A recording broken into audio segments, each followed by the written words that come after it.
Welcome to the episode 2 of Crankshaft Radio. Thank you so much for being here. It's going to be a great episode for you. Hopefully better than last time. We've changed some things around here. We've angled the couches. We're facing each other. Noah almost choked on his drink. But, things are good. So, boys, how's your week been? How are things? Pretty good.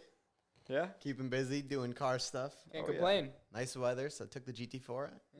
Nice. Yeah, it's been beautiful around here. But we're going to get into some things today, and I'll be honest, we sort of came up with these maybe 5 minutes before we started recording. This could be heinous.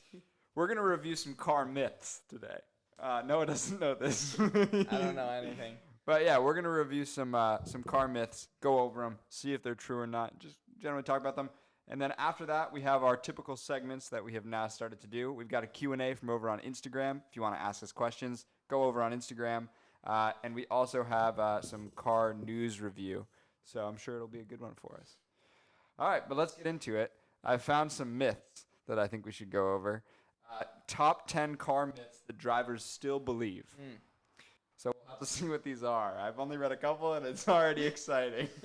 I didn't know people believe these. But the first one is dirty vehicles are more fuel efficient.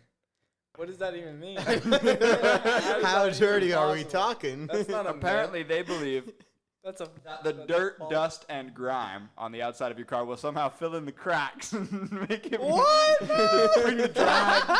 They'll bring the drag coefficient down. That's funny. So you'll be faster with some dirt on your car.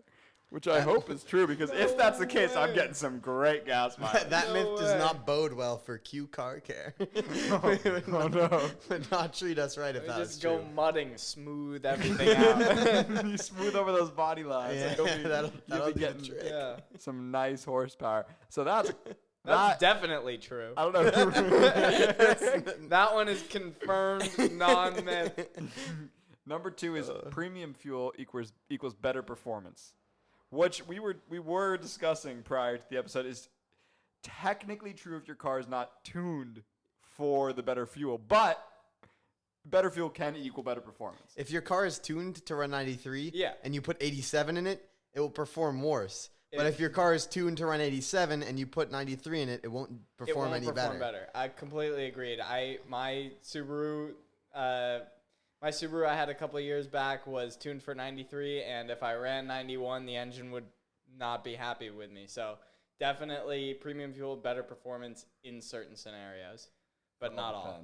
Yeah, but in most cases. If you're putting it in your 2009 Honda Civic, it's not going to make a difference. Exactly. If you're putting it in your Ferrari, it will. If you're like, my 4Runner recommends 93 octane, but it doesn't matter. It doesn't matter. It doesn't get it. Yeah, it doesn't get 93 octane. That's for sure. Here's the next one. Filling up your tank in the morning gets you better fuel. I don't know what's considered better fuel, but apparently people believe that due to the colder air in the morning, depending, I guess, where you live, it makes the gasoline denser, meaning you get more fuel than you normally would filling up your tank early in the day. No. It's true, though, that apparently, true to this, I actually have never fact-checked this, that cold weather does make gasoline denser, but they're saying it's not true because gasoline is stored in underground temperature-controlled thing. Yeah. Whoever's doing this, if it makes any difference, if it is even possibly true, it might be the slightest. It doesn't make any difference. It makes no difference. It doesn't make any difference. It's the same people that say that are the people that will fill their tank up halfway multiple times in the week. It's like you're spending the same amount of money on gas. Oh, me and Noah in high school, because we never wanted to. If you don't have a credit card, then it's understandable. No. Look, we had enough money to pay for a full tank of gas, but we were too ADHD to sit there and wait. So we'd go and we'd be like, "Give me $6 of fuel." And I would specifically be asking for $6 of 93. That would get me somewhere. Not now. That would get me to school and back, but not nowadays. Nowadays, you just sit there and wait. We would end up saves filling. you time. We filled a lot because we'd only get like a drop each time. But maybe if we'd done it in the morning, Noah, they might have done better. But it's not by this logic. It's like filling up in the winter gets you better fuel. Also, why is denser fuel better? Wouldn't that just mean you get more fuel? Yeah, I don't know why they say it's better. None of this makes any sense. Because if the thing has a flow meter in it, it's going to go based on the... I mean, the next one also has to do with once your car is running, it's heating everything up. So there's no way it makes any difference. Myth number 4. Cell phone use at the pump can trigger an explosion. Definitely true. Only true if your phone is like got live wires going out of it and you're poured all the gasoline on the ground. That's just about as true as leaving your car running while filling up will cause an explosion. In fact, I think leaving your car running is more likely to cause an explosion than using your phone. Oh, 100%. Especially on an old car. Leaving your car running. I only recently learned you can leave your car running at the pump. I leave my car. Yeah, I've done it before, but I wouldn't on like a really old car.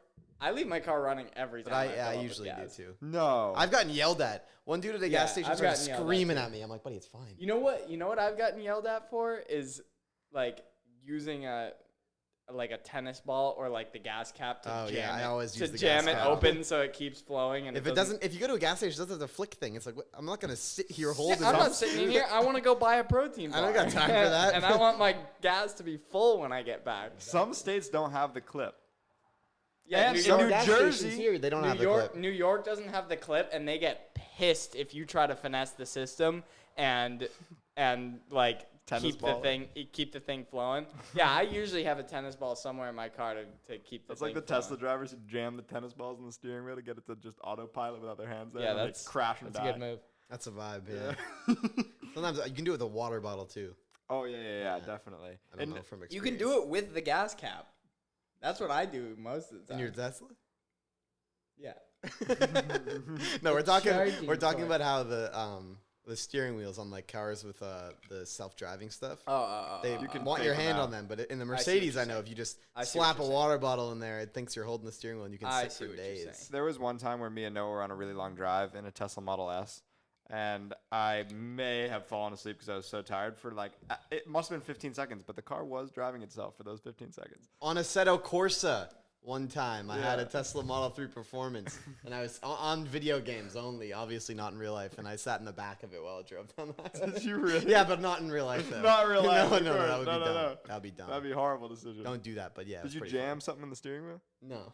It just did that in the Assetto Corsa? Yeah, and just did it. I got a video of it from Assetto Corsa somewhere. I'll show you later. Dude, another thing I did, so you can jam those handles to keep the pump flowing. I was really bored last time I was at the gas station, maybe like a week ago, and I got so much gasoline on me, dude. I was trying to like do like a fadeaway shot. I'm not gonna lie, I got a little bored, and I was just like trying to pull it out and like see if it would keep going, and it keeps going. Oh, it keeps going. I've done that. It splatters everywhere. It sprays. I had a loaner car. And I don't know what I was doing, but I just pulled it out while it was going. It was like this nice Audi A6 loaner car that I had from some random dealership. I pulled it and got gas all over the car. I was like, what am I doing? You guys have probably seen that video where like this guy is like about to get robbed by a bunch of different guys. They like hop out of his car and are gonna carjack him, and he just takes out the gas pump and starts spraying him down, and they all That was sick. That's a good move. I guess what we don't realize is like when we're sitting there thinking like, oh damn, this pump is mad slow. It's really like shooting. Like it's shooting. Yeah. They fill if you're getting like a gallon every like 10 seconds, like that's pretty fast. A lot of volume, yeah. Yeah. And in the morning you're getting more. I think a shower head, a typical shower is 2 gallons a minute. That's a good fact. And if a gas pump is like 2 gallons every 30 seconds that's or so, fast. Yeah, it's probably more than that too.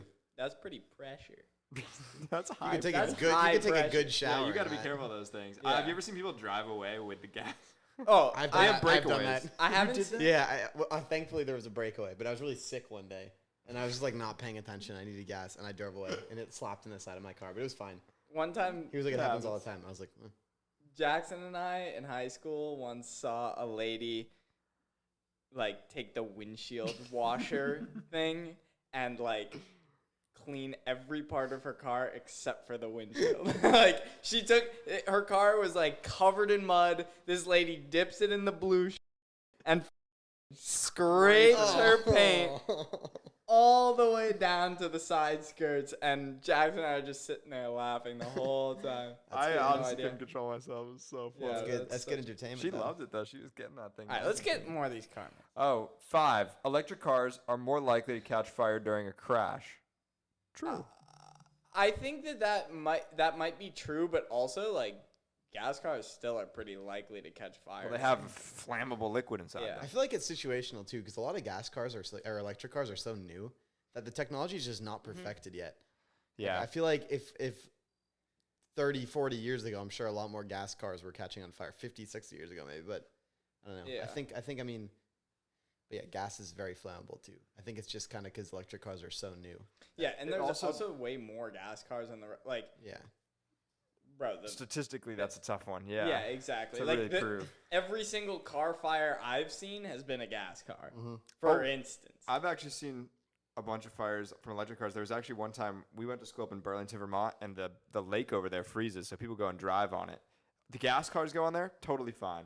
First time like a Tesla goes on the lake to drive, the batteries are so low, they got cut by the ice, and it just ignited. I mean, over time, I'm no like engineer, so I'm not really sure how batteries are supposed to how long it takes for them to catch fire, but it did catch fire pretty quick. Yeah, that's bad. They burn hot too. Yeah, but everybody's like, why didn't it melt the ice on the lake? It's because of thermodynamics, my guy. Heat rises. Can't argue with the laws of thermodynamics. That's what I tell people all the time. It's catchphase. Yeah. 6. Hybrid cars are slower. I'll agree with that. Okay. Have you ever seen a La Before Ferrari? Oh, a 918! That, La Ferrari 918 P1 Spider NSX. P1. Oh, I yeah, hate myself NSX. for saying that. Yeah, you just got flamed, my yeah, guy. it's all F1 good. cars. Yeah. Oh, it's a good point. Yeah, they're the I was- fastest cars are hybrids. Actually. Hybrids are efficient. I mean, bad hybrids are slow. It depends how the hybrid technology is implemented, because in slow hybrids, it's implemented for efficiency. In fast hybrids, well, it's efficiency in a different way, but like you can use it to make a ton of power, or you can use it to use the least amount of fuel possible. But hybrid cars are not slow, because if you look at any modern, like the SF90, that car is ridiculous. The fast ones are fast. Yeah. And the slow ones are slow. But there's just also cars. gas cars that are fast and meant for performance, and gas cars that are slow and meant for economy. They're right. That is a myth. That's a myth. 100%. Myth. Busted. 7. This is going to be a hot topic. Says you need to warm up your engine in cold weather. It says engines do not need to be warmed up, but most people think the best way to do this is to let their vehicle run idle for several minutes. They do need to be warmed However, a cold car. Oh, you do need to warm your car up. Sorry. A cold car running idle is. But they're arguing that instead of letting your car sit there and idle, you should just start driving it to get it warm. I've actually, that is somewhat true, but as someone who loves my car so much, I physically just can't make myself get in a car, turn it on, and just start driving. So Also, I at least like to wait a couple minutes. It's as cold as a brick in there if it's snowing outside. I'm waiting for the heat to come on, not for my car to be warmed up. I think that it's beneficial to. Same thing. I think it's beneficial to let your car idle, but also drive it nicely for the first few minutes of driving, because that's the first. When you're actually driving, it is true that's really when the engine is getting oil pressure, like pumped through it, higher oil pressure, and you don't want the oil to still be viscous and not be able to flow nicely. So I think it's still important to drive it nice and easy for the first few minutes. But I idle it for a few minutes. Yeah, like I at least let the cold start stop before I even would ever put my car But into gear. if it's like a Toyota, you don't need to do that. You just turn it on and Toyota, you can cold start, red line, test it. You warm it all up you that want. way. That's how you warm it up. Just put I get out of the Toyota, chuck her in neutral, drop a brick on the throttle. She'll be warm in like 2 minutes. The Subaru, I used to diligently warm up for 10 minutes, then get in it, still drive it slow until the oil pressure dropped to a nice idle pressure. The 4Runner, I just turn it on, rip it every time. I don't ever plan. It all out. depends on the vehicle, how long you let it warm up. The next myth number 8. Air conditioning is more fuel efficient than opening windows. Pretty sure that's true. Yeah, I think that's true. The drag from the windows. The drag from the windows is huge. It definitely depends on the car and how much you have the windows open, but I would like to believe that. Also, if you keep your vents open, like they don't even have to be blowing, but if you keep your vents open, I've heard that gets you better gas mileage. There was another article with myths. I quite like this one. Because whoever wrote it was clearly obsessed with jet fuel. And they get this. One of their myths was jet fuel will make my car more powerful. And they state that some gas station in New Jersey made this mistake by filling up cars with jet fuel, which resulted in numerous cars stalling out. Stalling out seems like not that bad of something that could have happened. I believe that the cars stalled out. Oh, but it gets better, Noah. Because the next myth then goes on to say, jet fuel will make my car catch fire. That's what I would think. Apparently not, because the one prior says that all the cars It says, just but this is stalled also out. a false statement. Even though this is known to be a hazardous material, there is no danger of your car catching fire if it is filled with jet fuel. It will simply stall out. It'll just stall out. My biggest Yeah, question it's not is, tuned for jet.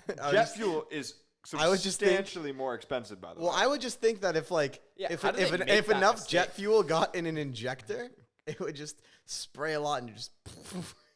Oh, you'd think. That's what my brain would go to. No, because there's not enough. It only lets in a certain amount of oxygen. Is there not enough heat either? Like, So I know, no, it's so, very flammable. so the explosion would be always kept that's how nitrous is Yeah. much more flammable than regular gas, Yeah. but it's still kept at bay, and it only just makes more power because it's a more powerful explosion.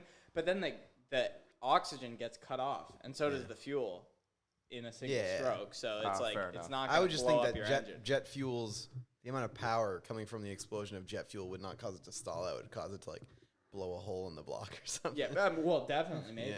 I Bro, mean, my that's what biggest- happens with a lot of My nitrous. biggest question with engines. this is first off, jet fuel is way more expensive than regular fuel. So what New Jersey dealership was like, Yeah, you know how what did we're they gonna do do?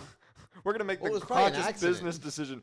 The active But how could it- accidentally pump No, jet no, no. fuel Like, into like people's I was cars. thinking, like they accidentally sent the wrong truck to Oh. Yeah, with the NASA truck has just gone to the mobile station. I don't know how no that happened. way. I don't even know if that's probably not a true story, but I'd That's like a to lie. believe not. This It's is the internet. It's never real. Another morning gas. Morning Oh, gas. Jesus. Morning Here's a good one.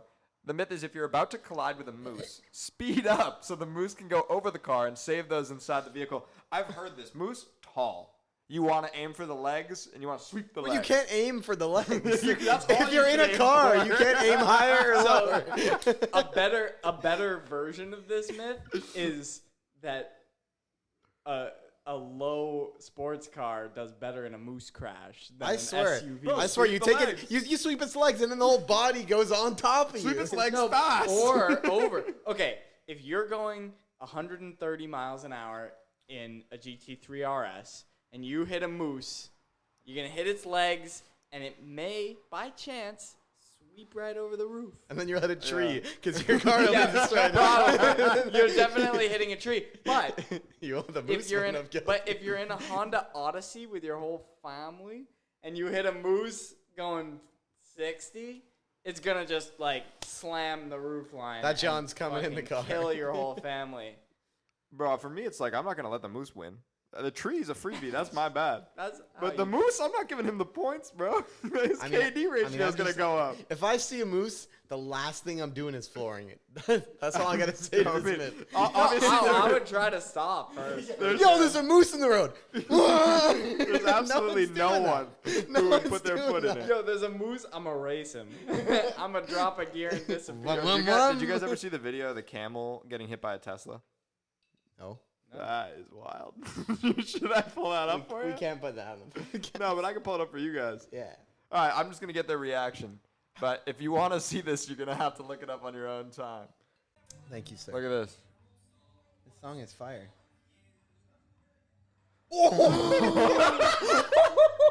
That thing did a somersault. The Tesla turned to dust.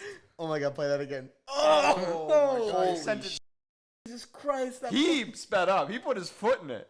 He did- And he swept the legs. Dude, the camera does like a Holy triple. Dude, he's going 100 miles an hour. The camel literally does a flip. Look at that. Hold on. He sped up. Look at Yeah, the way the camel does a flip. the cam- That's what I'm saying. If you hit a moose, if you hit it fast with the GT3, he might just blow right over the top. Yeah, of you. those might be Teslas okay. have a really low coefficient no. of drag. All right, let's move to some car news. Did you guys... Wait, hold on. I have a fun fact about beetles. Yeah, please. let's see where this goes. Enlighten us. So my dad used to have a VW Beetle. Of course. If you're familiar, most of you won't be, but if you're familiar with the Route 2 hill, like out of Arlington, going this like is out a of Boston. highway in Massachusetts. I've heard this story before. Yeah. It wouldn't even make it up that hill in first gear, so he had to go in the breakdown lane and reverse up the whole hill because the reverse gear was shorter than first gear. And that's how It's he not did even that. that steep of a hill. It's not that steep. It's not I that have- steep. I have a that strange car had feeling like 20 horsepower. I feel like that car was running rough. it was running rough. I mean, Dougie P, didn't he tune probably the- was sending it over speed bumps. He didn't tune the carburetor. Yeah, Noah's dad, awesome guy, crazy driver. Insane. I've never been in a car and been like so just like giggling the whole time out of fear. My It's dad fun. my dad recently sent me a picture, and we could even put it on the screen.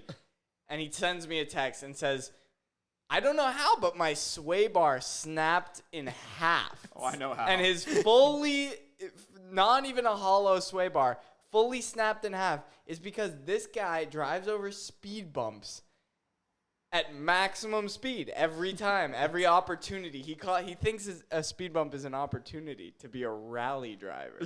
We did that though in Ron. No, yeah, but in his nicer It's a nice cars, JCW he does that. Mini. He's had broken sway bars on every single car he's owned since I was born. Your dad picks me up from the That's airport. crazy. I'm visiting. I'm going to California for a trip. And I'm like, oh, I could stay with Noah's family. It's a free place to stay. Great place to stay. They always take great care of me. Great people.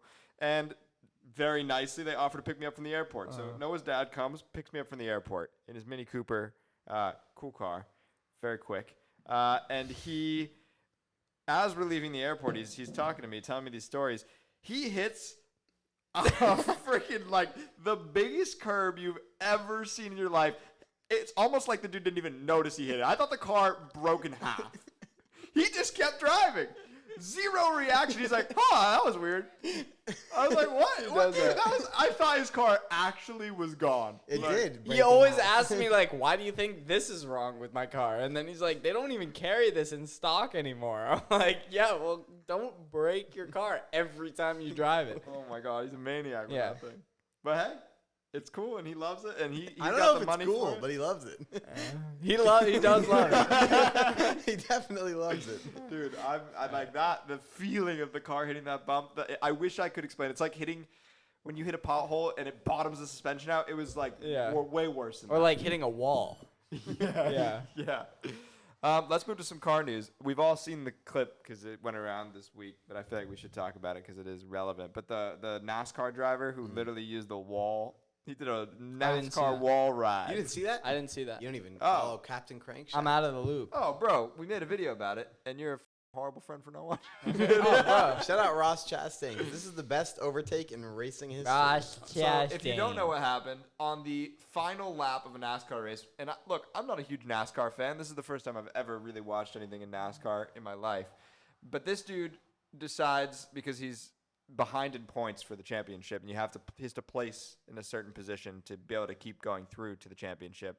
So he just makes a last-ditch effort and sends his car into the wall in the last corner, full speed. Like, and literally just rides the entire wall as if it was like a Need for Speed video game. He even said that he learned it from video games. He's like, I didn't know that would work in real life. It was It was sick. a Hail Mary. And when you hear the radio answers, or the radio messages from the other people who he passed, they were like amazed. They even pretty- attempted to do it. Show Noah this video. 'cause Yeah, I think no, you'll you gotta like check it. this out. We'll throw this up. If you're watching on YouTube, which right now is the only place you should be seeing this, then we'll throw this clip up so you can check it out. What's a good one? I guess we'll do this one. Yo, by the way. Yeah. Oh my god. I think we should react to like a video for this podcast. We could, but it's kind of tough. One lap left. Is he gonna hit that Need for Speed? Dude, yeah. He goes straight Forza 7 on this thing. What? He gained 5 positions. He went from 10th to 5th. Video game move. It was a video game move, guys. Oh my god. Oh, look at this. I mean, that's crazy. Is that legal though? It's okay. So, How can you do that and people say like, oh yeah, no, that guy just randomly he's a good driver. He gained 5 places in that. Well, the thing is, right? No one's ever done it before because I think one person has. It screws up the car. I think one person has. It screws up the car. So you can't do it anywhere except for the last corner if a race is that tight. But like he sent it. It's also as long as the car crosses the finish line in NASCAR. I'm pretty sure it's also legal. I mean, they said it was legal. He got that position and he made it into the final 4, like the championship, whatever they call it, to like actually can be a contender for winning. I don't watch NASCAR. But like NASCAR, if that like imagine that. Doing a wall ride becomes your signature move. That's awesome. that's definitely like, is he gonna do it? Oh yeah, he rode the wall again. He destroyed the car, but he gained back 5 places. This guy is our #1 driver. Like he's in first next time. He just does it. It's like if that happened in F1, people would banish. Well, if it happened in F1, the wheel would grab the wall, the car would spin, and he would. No, that car would be destroyed. The thing is, there's a lot of weird things that are legal in NASCAR, and the craziest thing, honestly, about this is that this is like the smallest track, I believe. Again, I don't know much about NASCAR. This is just from me doing the research for the video, but it's one of the smallest tracks in NASCAR, and his lap time was like 1 second faster than the fastest lap time on that track, just because he used the wall. He kept some speed in that corner. Yeah, dude. And honestly, like his reaction to it was like he was barely like. I think he was just astounded that he even did it. He like barely reacted. Yeah, I mean, it's crazy. But that's one thing. Good for him. Another thing, I'm just gonna switch on over here. In terms of car news that I saw that was pretty interesting, and I think something up our alley. So it was SEMA this week, also, by the way, which we weren't at, but we will be there next year. But this, Porsche took a bunch of 992s. I love it. Yeah. And they made them into lifted Porsches, like a Safari spec. It. And they took them onto like the steepest volcano and just drove them up the volcano, which is crazy. And apparently they performed great. I mean, yeah, they look like they're built for it. Without a doubt, they performed. Look at that car. It was made to go up that volcano. It looks like it was built for it. Oh my god, that's cool. I think that Porsche. Look at that. Oh, that's so good. That is cool. Yeah. They obviously did a lot of work to it, but you know what I think is that like Porsche should just bite the bullet and make WRC cars and like start entering rally championships, because there's such a huge aftermarket fan base of like Safari 911s and like 997 rally cars and stuff, but those are all like separate from like the OEM. Yeah, those are all like not homologation, like real WRC cars. I don't know what I'm really trying to say, but well, you know what I mean. If you like, look, those aren't real rally teams. There's been spy shots of like a 992, like actual, the competitor to the Huracan Serato, like a real off-road 992 testing on the Nürburgring, like lifted suspension. Like that's going to be a production car, dude, hopefully, because that'd be sick. Whether or not it's a production car, like it should be they should make a WRC 911. Like they used to have 911 rally cars all the time, and I miss it. Like I miss seeing that. Cool. You know, I miss seeing that. And now they have the all-wheel drive tech to absolutely like decimate. Win. Yeah, I would think that they could win. They probably could. It's Porsche. The question is they're competing against like other companies under their umbrella. It's the VW group. Like, you know, they don't. I don't Who in think the they VW group is in rally right now? But it still brings Audi more. still in It rally? still brings more. Is Audi still in rally? They must be. No, I don't think so. Yeah, they haven't been in rally since Group B. I don't think the Volkswagen Group is in rally at all. Oh, Yeah. then send a Porsche in there. That'd be Yeah, sick. that's what I'm saying. Send a Chiron in there. It's all Hyundai. It's all like Super Sport. it's all like Hyundais and Fords and stuff, which is great. Like those cars are crazy, and Skodas and whatnot. But add some and whatnot. But add some 911s in there. Add some 4S, some 992 4Ss in there. I think that would be. I want to see that going fast. I want to see that going. That would be fast, too. sick. What else was there for some news? I mean, everybody was at SEMA just taking photos of all the SEMA cars. Did you see that pink F40? That was like the That was cool. Coolest I thing didn't ever. like the anti-social social club sticker on it, but that's not. other than that, I saw that car when it was white in California. What is but that? Lexus brings everything but a kitchen sink. Don't worry about it. Oh, I think it was just like they have like all OEM like camping equipment. Whatever. Maybe we should move who on cares? over to. We had a lot of questions, so I think we might want to. Wait, can I ask you guys a question? Of course, bro. would you have the Rivian pickup truck or the Rivian SUV? Because SUV. I saw the SUV. Sick. And it's a way cooler Yeah, than it a is pickup cool. truck. It's the same car, just with a. But it looks better. No, it looks way better. Out of the Rivian pickup truck, still to me looks like a Honda Ridgeline. Yeah, kind of yeah, vibe. it looks like a Ridgeline. It looks like a Yeah. Ridgeline. It doesn't look like a real pickup truck, so I would just rather the big luxury The truck. SUV also like it looks nice. It looks like, baller. It looks really sick. Yeah. I would get the pickup. I like the idea of a pickup. All right. I want to throw stuff in the back of it. Well, then just buy a regular pickup truck. Go buy a Tacoma. Buy a Ridgeline, brother. Fair enough. Go Fair get enough. that Ridgeline. All right, should we get to some questions? Yeah, question. See what's Somebody said we'll start off with Peter. Peter asked us a question. Okay. He said one car and one car only for the rest of our life. What is it? Noah, go first. I go first? Oh, unless you're not ready. No, I'm ready. Oh. 997.2 GT3 RS. You're going to hear me say it every single day of the week. That is the car that I would have for the 4-liter. rest of my life. Yeah, 4. Yeah, 4.0. Yeah, I mean, come on. That goes without saying. But I should have said it. Yeah, okay. 997.2 GT3 RS 4.0 is just the best car ever. I would if I'm forced to only have one car for the rest of my life, you better believe I'm putting snow tires on that thing and driving it all year round. There is nothing stopping me from that. Fair point. Will? I mean, I'm taking a McLaren F1 with a high downforce kit or like a GTR, but You could drive that in the snow? That's sick. no, I'll drive that anywhere. I'm cool with that. No, hey, that's a good If answer. it's my, if That's I a can good only have answer. one car forever, it might as well be in what, in my opinion, is the ultimate car ever made. So yeah, That's give a me, good answer. Give me an F1. Give me the high downforce kit. Give me all the luggage that comes with it. You can slap in all the weird spots. This is the coolest car ever. Period. So I'll take tough. It's tough because, like, you got to pick a car that's also going to be good to drive every day. that. McLaren This F1. this guy's over here thinking about practicality for the one car he gets to own for the rest of his life. That's important. No, it's not. I can fit two. I can fit two whole other people in mine. Look, I'm not saying. two in the front. Wife and kid. That's good. That's all. Yeah, that's fair. I was thinking Dog on the lap. it's a tough decision for me. It's obviously some form of Porsche. But the question is, I like the 992 GT3 might be a car that I would pick. But I also, like, I've always wanted, like, a 964, like an old, like, Safari 911. 964 or no, sorry, 993 GT2 is another one that I would happily have. It's Yeah, my only that would be a good forever. car. But I kind of like Noah's is like a good choice because it's still modern enough where it's going to be a good car to drive every day. You can daily drive a GT3 RS. Yeah. Totally could. Totally. 100%. I think I'm there with you, but I think I'd go.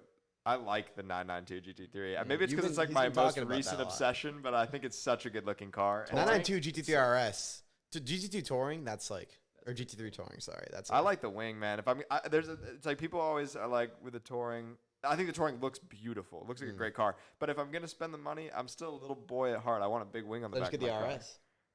Not that big a wing.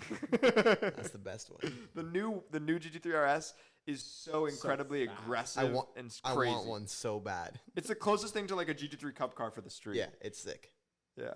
It's definitely sick. I'm still taking a McLaren F1. Can I have though. a 997 Cup car instead? Yeah. Flying No. Lizard. See, that's where I draw the line. Yeah, Is it's like too I'd have the much. 4.0 and I would just like it's streetable, you know, like that's a daily drive. That's why the McLaren F1 at the end of the day was meant to be like a pretty daily drivable. streetable car. Yeah. That's People, daily drivable. there's the one guy. I don't know if you guys have heard that story, but there was one guy that had a McLaren F1, and I believe he was in Germany, and he brought it back to the service. And those cars have like basically a black box that like tells you all the data. And McLaren was like, "Oh, there's something wrong with your car. It said that it's gone over 200 miles an hour every single day since you got it." And the guy was like, "No, it has."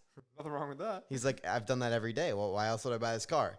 And I just thought that was the coolest thing ever, and that's what I want to do with that car. Oh, it's that this time guy's of the day gone to hit 200 200 Yeah, miles you an hour. live on the Autobahn and you had what for a long time was the fastest car ever made. Yep. You do it every day. do it. That's like that guy. And that's just Oh, sorry. There's this guy. That's weird. There's this guy in the Czech Republic who's clearly got a lot of money, and he keeps bringing his like F2 It's a car. Formula out. 2 car, Yeah, yeah. his F2 car out on the street because he just wants to drive it. I mean, I can't blame the guy. You pay all that money for a car, you're not gonna just let it sit. He's ripping it I'd on love the it. road. yeah.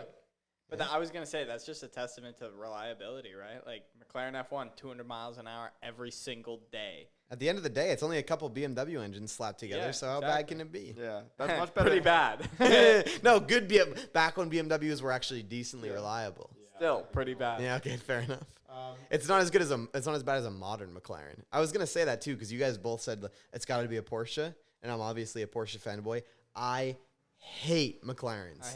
I hate every single McLaren. But the F1 is the best car ever made. The P1 is cool, but I wouldn't. Still would. I mean, you put it next to a La Ferrari or a 918. I'm literally taking either. That's a good question. As a supplement. We get so sidetracked. Yeah. I know we're sidetracked. That's all right. But we got time. But like, Chris Harris is the only reputable person to give his answer. What do you guys pick between a LaFerrari 918 and a P1? LaFerrari, without even any question. P1.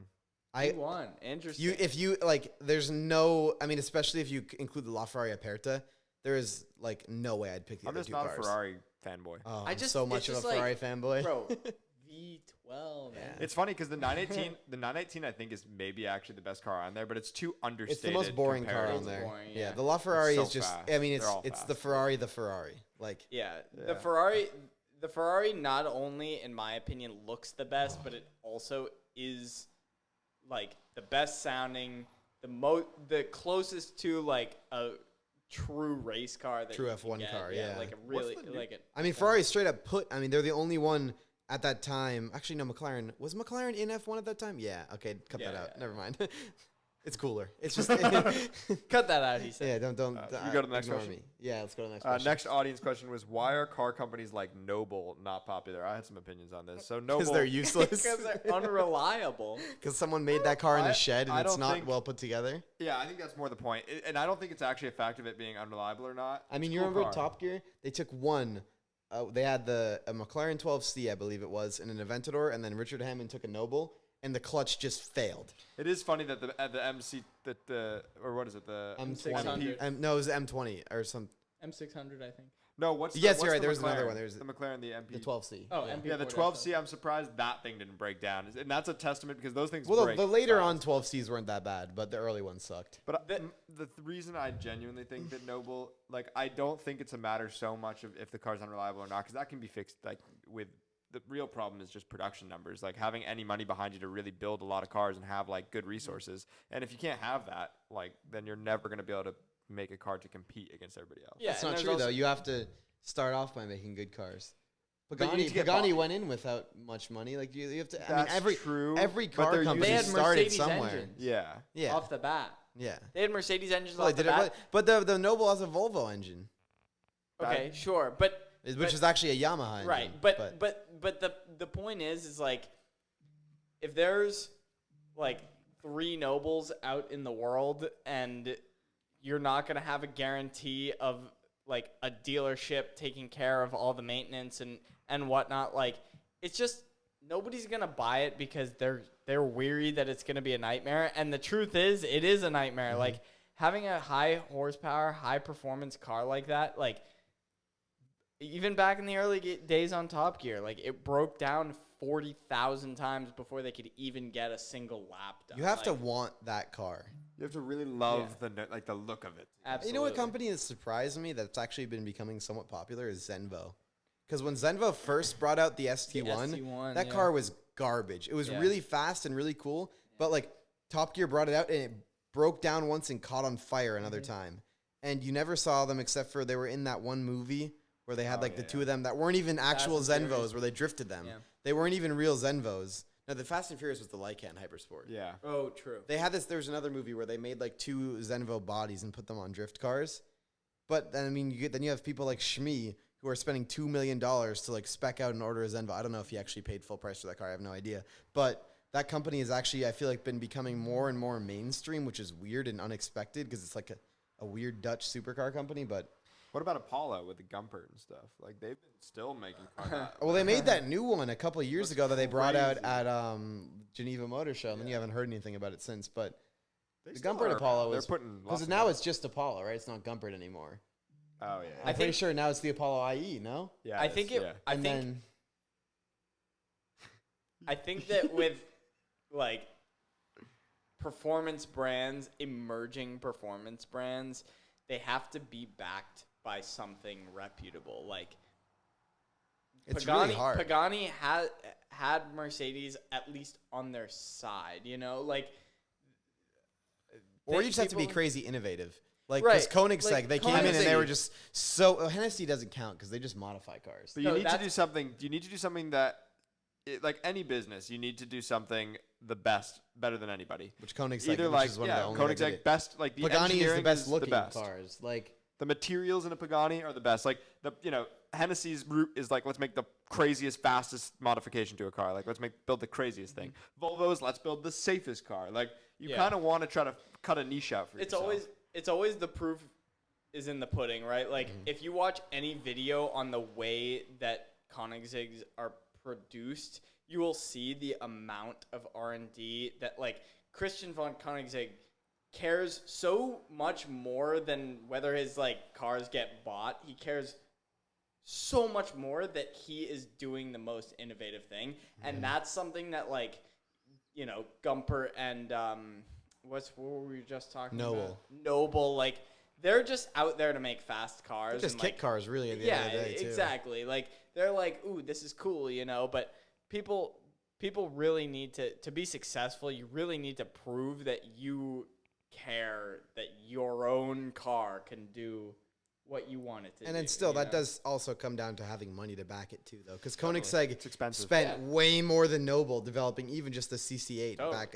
And it shows. Yeah, because it's just It's way also better. like- CCX was a sick car. CCX, CCXR, CCXRS, all CC8R. A lot of those crashed. The CC850 is sick. Yeah. Yeah. Well, you know what's funny is I know someone that had I think it was the end of the CCs where it was like a super, like, the fastest one, that whatever, I forget what it's called, but I was talking to him because he had his car out in Monterey, and he was like, he's like, the traction control module failed on it, because, I mean, granted, no matter what Koenigsegg does, those cars are going to be very hard to make perfectly reliable because they're so complicated. So much new and he was stuff like, it is by far the scariest vehicle I've ever driven without traction control. He said it was literally a death trap, and that's the old one too, but Yeah. at the end of the day, they're just very cool and very innovative. Like, There's no new company. All these like companies are trying to build like these supercar kit cars, and a lot of the newer niche companies are all trying to build either EVs, like newer EVs, or they're trying to build like supercar competitors. Like hypercars, There's really. almost no new company being like, let's go carve out like the inexpensive enthusiast car market. That could be a winning model. or the inexpensive electric enthusiast car market. Sure, yeah. I mean, people who are willing, the electric one's a little bit tighter of a competition, but if someone came in and was like, we're going to build just a lineup of enthusiast cars, and they're going to be all under 50 grand. Manual, good engine, naturally aspirated, Yeah, like reliable. something like that. I think that that's why aftermarket companies, I mean, do so well, like Roof and Hennessy and Denon, Dynan. Rentec. Yeah, exactly. All those companies are taking extremely good, reputable brands and making them even better per that brand's recommendations. Mm-hmm. Like, it's following the creative rule book every single step of the way, and people want them. If you can make a company that modifies cars and it basically becomes the OEM plus of the manufacturer, it's because you did it right. APR to Volkswagen, like. Yep.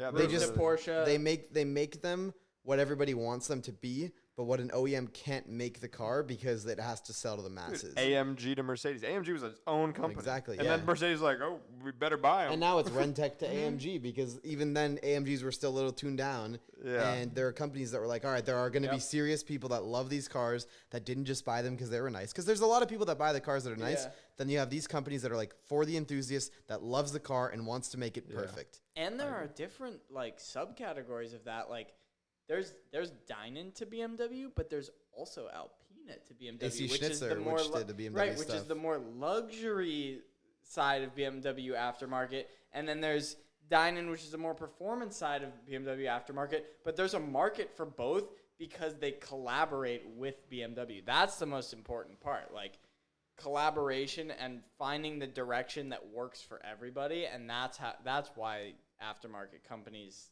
do well, Yeah.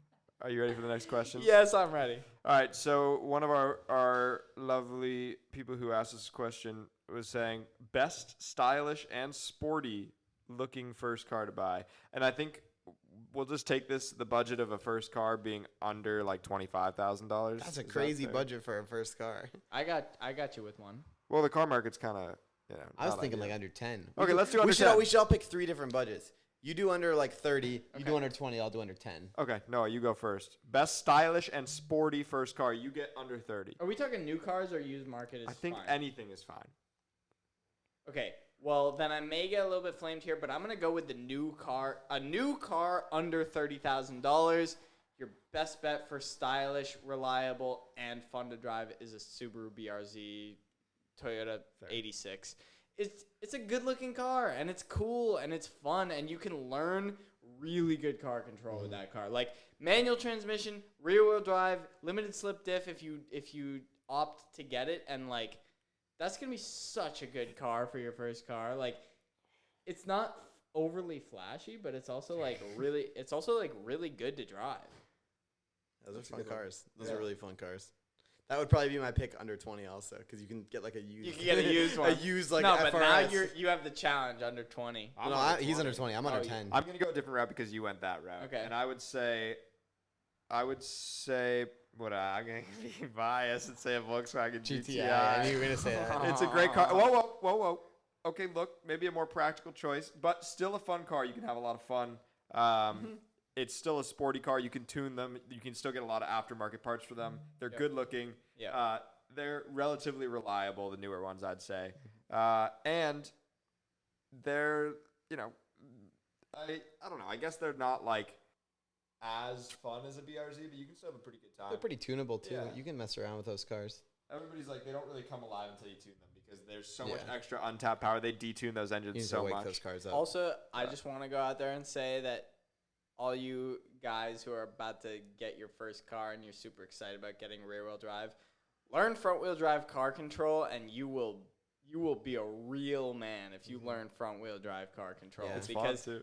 it's fun, and also like you learn actually how a car behaves. Whereas like rear-wheel drive, you can get away with a lot of stuff that like doesn't necessarily mean that you are good. You know what I mean? You can just power out of stuff with the rear-wheel drive. I mean, you can do it with the front-wheel drive car too, but if you have a front-wheel drive car in the limits, you'll really feel how it moves around without the power affecting it. You learn how to balance a car mid-corner that's front-wheel drive much better than you learn how to balance a rear-wheel drive car because, like, you have to actually fight with understeer and learn how to rotate the car under,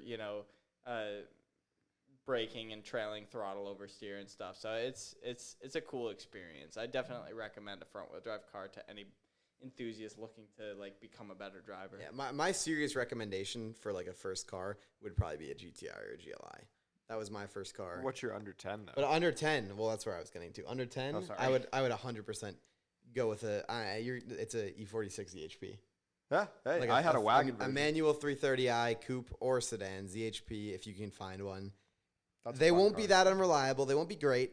But if you're an enthusiast and you only have 10 grand to spend in a car, I'm sure you're willing to work on your own car if you really want to get into the car world. So it's still a pretty good option. I would definitely say that if I had 10 grand to spend, it was going to be my only car. I wanted something that I could have fun in, but that wouldn't be too crazy expensive to take care of and relatively simple to work on.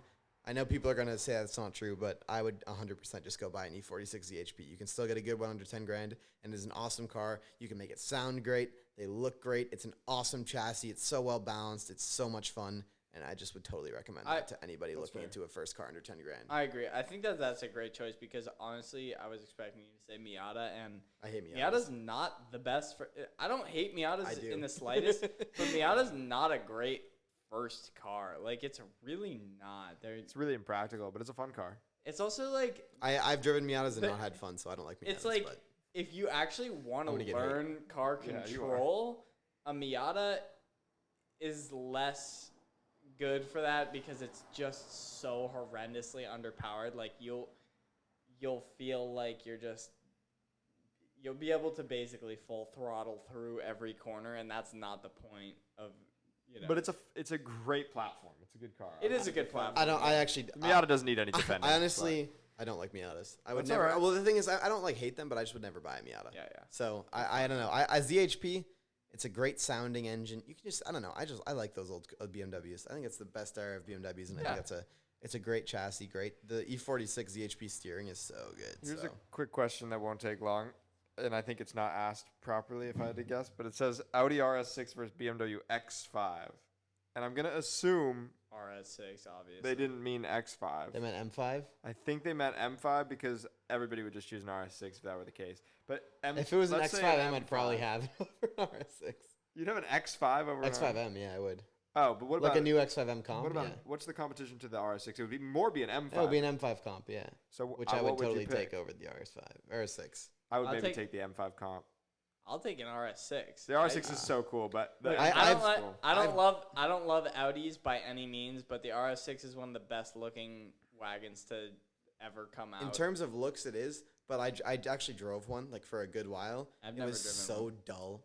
Like it's fast. Fair enough. It's fast, but so is an M5 comp. It's an object of speed. Yeah. I would have to drive both, but I think that just based on looks and performance on paper, I'll take the RS6. Yeah. But it's like I still have to drive. Yeah, the new M5 comp is such a good car. I mean, I've heard that unbelievable. That all-wheel drive system is amazing. Unbelievable. It's probably one of the best sedans I've ever driven. It's such a good car. We'll do like 2 more. Is that good? Yeah. Let's see. What's a good one? What's the worst car each of us have ever driven? I know mine. It's Will's Buick. That was pretty bad. I hated Will's Buick. I mean, I've had worse driving experiences in cars before, but those cars weren't necessarily bad cars. It was just a bad experience. Will's car was just bad. And we had chopped the muffler off. No, but it was so comfortable. It was so comfortable, though. I had fun, but I see that car is not a great driving experience, but because that car was so ridiculously comfortable, I wouldn't put that as the worst experience I've ever had driving. It was like a couch that moved. Yeah, I don't know. It was like an old. That's a really hard question. The worst car. I still think the Buick was maybe the worst. It's not. It's like I said. It's still not the worst experience I've had driving a car. I think that's a different question. What would that be? Worst experience driving a car? That is now the question. I drove a car back from New York, Sam's Wolfsburg edition, and he had just bought it because he wanted to learn how to drive manual. But since he didn't know how to drive manual, I drove it from New York to Vermont, and the brakes were not really working the entire time. So that particular car is the worst. So I was using the handbrake to brake every time I needed to stop, and it got really sketchy. That sounds horrible. Noah's was almost when he Abu Dhabi, Dubai. No? Not at all. The worst car I've ever driven was my 1995 BMW 525. That car was horrible. No, I was going to say, what's the worst worst experience you've had driving a car? But yeah, continue. Okay, well, that was the 525i was the worst car I've ever driven because the the mounts, the subframe mounts were totally shot. So you would turn in to a corner and the chassis of the car would turn in and then the body of the car would sort of follow suit and like get you in this thing that felt like oversteer, but it wasn't oversteer. So you like would maybe try to correct, but it was the wrong thing to do. You don't want to correct that because it's not actually oversteer. So then you're going to end up in the guardrail. that car was heinous. Worst car I've ever driven in my life. The worst driving experience I've ever had, though, was in a 1993 Ford Festiva. And coming back, about to enter the Merritt Parkway. We're actually about to enter the Washington Bridge. Yeah, the GW Bridge. New York City. And well, I was in a Tesla. Jackson was in a Tesla in front of me. I shot a gap. He's 2 cars in front of me. He shoots the gap in front of a Escalade to take an exit. And I'm like, what the We're taking this exit? All right, man, you should have warned me. So I like put my turn signal on, downshifted, turned into the exit, like totally cut someone off behind me, turned into the exit. In New York, there are these metal curbs. I hit the metal curb with my right side wheel, and these are 12-inch rims, by the way, on like a tractor 14-inch tire. Yeah, exactly. It's like a little like dolly wheel, basically. And so the whole car, I swear to you, the whole car tipped 2 wheels. It's fine though. I was balancing on 2 wheels around the corner, trying not to flip over like Reliant Robin style, and finally flipped back down. My energy drink that I had resting on the dashboard went flying, purple energy bang everywhere. I just saw him screaming in the background. Oh I was looking God. at the rearview mirror. The car was completely sideways on two wheels, and Noah was just. I could see him visually screaming. Not to mention, this entire time, this Ford Festiva was about to break down. The charge light, the alternator was going bad, so the charge light was blinking at me. It was raining. It was the worst experience I've ever had behind the wheel. All right, well, I think we're done here. But Should we wrap it up on just on this? Yeah, that's fine. Thank you for keeping with us during this. Subscribe to the channel. There'll be more podcasts. There'll be more videos, and I think we're gonna have our first guest very shortly. So stay tuned for that.